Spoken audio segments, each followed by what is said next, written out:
everyone. So the question given is, if f equals to alpha y I cap plus 2 alpha x j cap, calculate the work done if a particle moves along the path as shown in the diagram.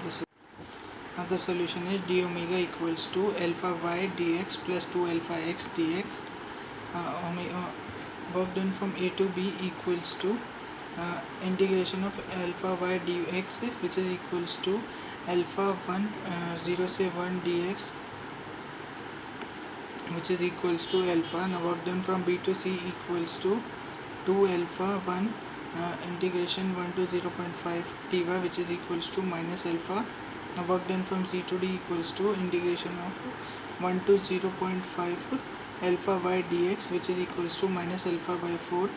Work done from d to e equals to 2 into alpha integration of 0.5 to 0 x dy, which is equals to minus alpha by 2. Therefore work done equals to minus 3 by 4.